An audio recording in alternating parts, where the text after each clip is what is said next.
teman-teman, salam sejahtera untuk kita semua. Perkenalkan, nama saya Lala. Ingat gak hari ini hari apa? Yap, benar sekali. 17 Agustus tahun 2020, di mana hari ini kita merayakan Hari Kemerdekaan Indonesia yang ke-75. Tapi tidak seperti biasanya, kita semua tidak dapat berkumpul bersama untuk merayakan HUT RI yang ke-75 kali ini. Seperti yang kita tahu, bahwa wabah virus COVID-19 menjadi penghalang bagi kita semua untuk berkumpul. Tetapi, walaupun tidak bersama-sama merayakan HUT RI yang ke-75, kita harus tetap memiliki semangat juang dan semangat kemerdekaan, menjaga dan mencintai negara kita walaupun di tengah pandemi. Wabah COVID-19 bisa menjadi penghalang kita untuk berkumpul dan melakukan upacara. Tetapi wabah itu tidak dapat melunturkan semangat juang dan cinta kita terhadap bangsa dan negara ini. Oleh karena itu, Lala ingin mengajak kita semua untuk kembali mengingat masa-masa saat kita upacara dan mengenang perjuangan berat para pahlawan, serta bagaimana mereka meraih semua itu, dan tugas kita sebagai anak bangsa untuk mempertahankan dan memperjuangkan apa yang telah dicapai. Mari kita simak videonya bersama-sama.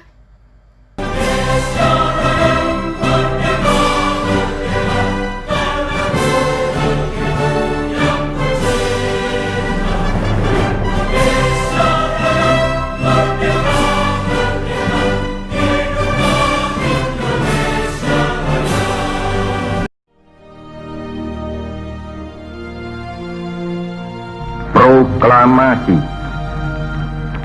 Kami, bangsa Indonesia, dengan ini menyatakan kemerdekaan Indonesia.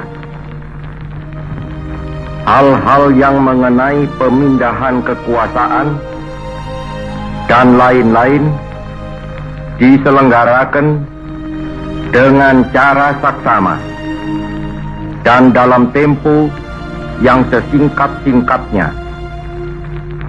Jakarta, 17 Agustus 1945, atas nama bangsa Indonesia, Soekarno Hatta.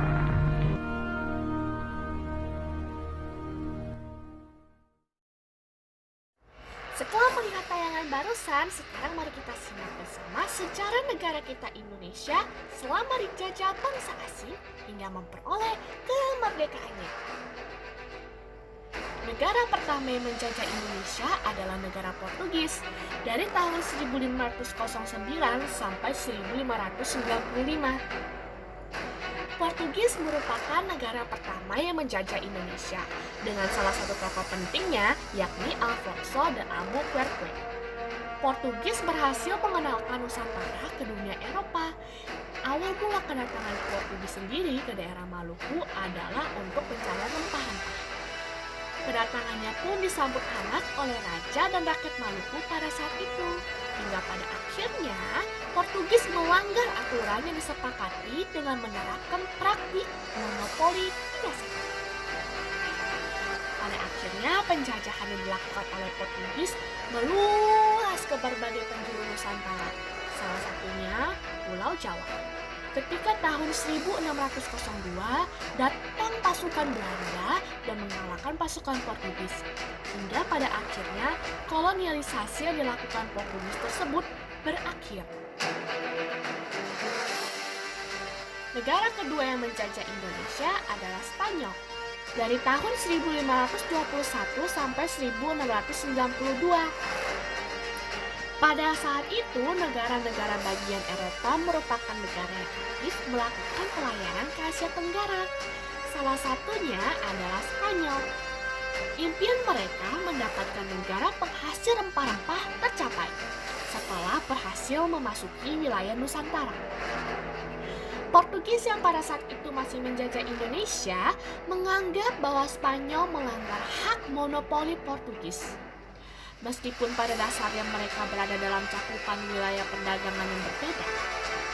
Portugis memutuskan bekerja sama dengan kerajaan Ternate, sedangkan Spanyol dengan kerajaan Tidore. Namun tetap saja antara kedua negara tersebut terjadi persaingan dagang yang berkepanjangan. Pada akhirnya, tahun 1529, konflik berkepanjangan tersebut menghasilkan perjanjian bahwa Spanyol harus meninggalkan Maluku dan melakukan perdagangan di Filipina. Sedangkan Portugis tetap melakukan perdagangan di Maluku. Negara ketiga yang menjajah Indonesia adalah negara Belanda dari tahun 1602 sampai 1942. Di antara semua negara yang menjajah Indonesia, negara Belanda lah yang menjajah paling lama, yakni mencapai 346 tahun. Dalam kurun waktu yang selama itu, Belanda berhasil menguasai wilayah Indonesia, mencakup Pulau Jawa, Sumatera, Sulawesi, dan Papua. Tak jauh berbeda dengan negara lainnya, tujuan Belanda pun untuk berdagang dan mencari rempah-rempah. Atas kekalahan Portugis pada tahun 1602, Belanda memulai kolonisasinya dengan mendirikan kongsi dagang di Batavia yang diberi nama VOC, Frans Oost-Indische Compagnie.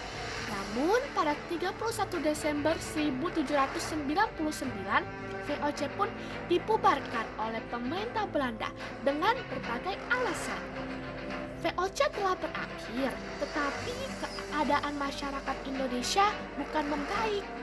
Nusantara yang pada saat itu diberi nama Hindia Belanda diserahkan kepemimpinannya kepada kerajaan Belanda dan mereka membentuk sistem pemerintahan atau yang dikenal juga dengan nama Kulturstelsel. Pada Mei 1940, awal terjadinya Perang Dunia II. Belanda mengalami kekalahan karena negaranya dikuasai oleh Nazi Jerman. Dan pada Maret 1942, Belanda pun kalah di Nusantara oleh Jepang. Ini menandakan penjajahan Belanda berakhir dan berlanjut di tangan Jepang. Negara keempat yang menjajah Indonesia adalah negara Prancis dari tahun 1806 sampai 1811. Di masa krisis VOC, Belanda terkalahkan oleh Prancis dan wilayah kolonialisasinya jatuh ke tangan Prancis. Pada tahun 1808, Raja Louis Napoleon selaku Raja Prancis mengirimkan Herman Willem Daendels ke Batavia dan dijadikan Gubernur Jenderal Indonesia. Di bawah kepemimpinan Daendels, Prancis berhasil meninggalkan pendiriannya di atas perahu dagang VOC. Dan hal ini menandakan Prancis memulai penjajahannya di Nusantara. Pemerintahan Daendels yang kejam dan diktator membuatnya mendapat berbagai kecaman. Hingga pada akhirnya dia digantikan oleh Jan Willem Jansis. Namun pada 18 September 1811, Jansis menyatakan kekalahannya atas Inggris dan menandatangani perjanjian bahwa seluruh Pulau Jawa dikuasai dan diserahkan kepada Inggris.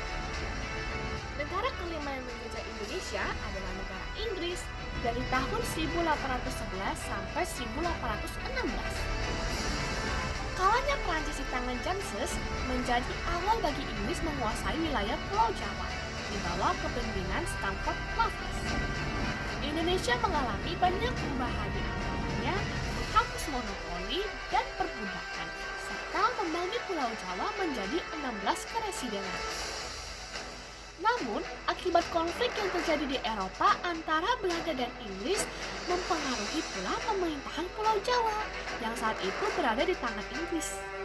Dari konflik itu, terbentuklah perjanjian bahwa Belanda secara resmi kembali menjajah dan menguasai seluruh wilayah Nusantara. Negara keenam yang menjajah Indonesia adalah negara Jepang dari tahun 1942 sampai tahun 1945.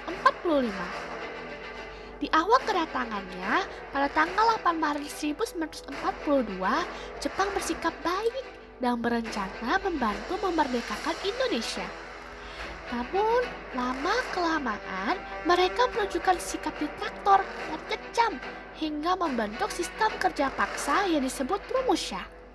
Tak hanya itu, Jepang pun membuat organisasi kemiliteran yang tak lain tujuan awalnya adalah untuk melawan pasukan Amerika dan sekutunya karena Jepang terlibat dalam Perang Dunia II. Namun pada akhirnya Jepang pun mengalami kekalahan karena negaranya dijatuhi bom oleh Amerika Serikat di kota Hiroshima dan Nagasaki. Pada tanggal 15 Agustus 1945, Jepang pun menyatakan menyerah dan ini menandakan berakhirnya penjajahan yang dilakukan oleh Jepang. Pembentukan BPUPKI pada tanggal 1 Maret 1945, Jepang meyakinkan Indonesia tentang kemerdekaan dengan membentuk Chokuritsu Junbi Tosakai atau yang dikenal juga dengan nama BPUPKI, Badan Penyelidik Usaha-Usaha Persiapan Kemerdekaan Indonesia. Kemudian pada tanggal 28 April 1945, Jenderal Kumakichi Harada, Komandan Pasukan Jepang Jawa, melantik anggota BPUPKI di Gedung Chosangi-in di Penjambon, Jakarta. Saat itu, ketua BPUPKI yang ditunjuk Jepang adalah Dr. Rajima Wiryadiningrat dengan wakilnya Ichiban Asu, serta sekretarisnya R.P. Suroso. Jumlah anggota BPUPKI saat itu adalah 63 orang yang mewakili hampir seluruh wilayah di Indonesia. Panitia Persiapan Kemerdekaan Indonesia atau yang disingkat juga dengan nama PPKI. Tanggal 7 Agustus 1945, BPUPKI dibubarkan Jepang dan untuk memindahlanjuti BPUPKI, Jepang membentuk Panitia Persiapan Kemerdekaan Indonesia atau yang disingkat PPKI dan nama lainnya adalah Chokuritsu Junbi Rinkai. PPKI beranggotakan 21 orang yang mewakili seluruh lapisan masyarakat Indonesia. Dipimpin oleh I.R. Soekarno-Hatta dengan wakilnya Dr. Muhammad Hatta serta penasihatnya Ahmad Suparjo. Kemudian tanggal 14 Agustus 1945, Jepang menyerah karena kalah setelah bom atom dijatuhkan di Hiroshima dan Nagasaki. Kala itu kondisi di Indonesia tidak menentu, namun membuka peluang baik karena Jepang menyatakan kalah perang. Namun sekutu tidak ada. Inilah waktu yang tepat sebagai klimaks tonggak-tonggak perjuangan berabad-abad untuk menjadi bangsa yang berdaulat. Kemudian 3 hari setelah Jepang tak berdaya, yaitu tanggal 17 Agustus 1945, pukul 10 dinyatakan proklamasi kemerdekaan Indonesia ke seluruh dunia. Proklamasi kemerdekaan negara Republik Indonesia merupakan jembatan emas, sehingga mempunyai makna yang sangat penting bagi bangsa dan negara kita Indonesia.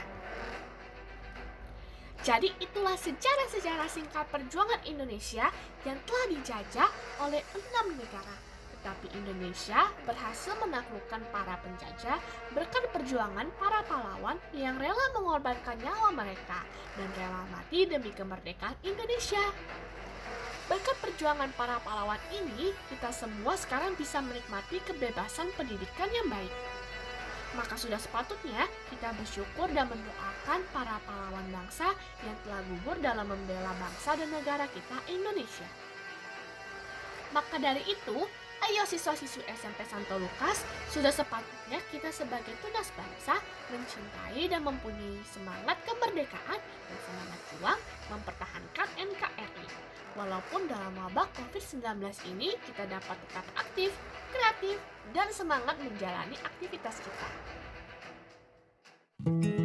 Hargailah sebelum semuanya menghilang. Genggamlah sebelum pegangan itu terlepas, karena mempertahankan tidak semudah mendapatkannya. Dirgahayu Republik Indonesia.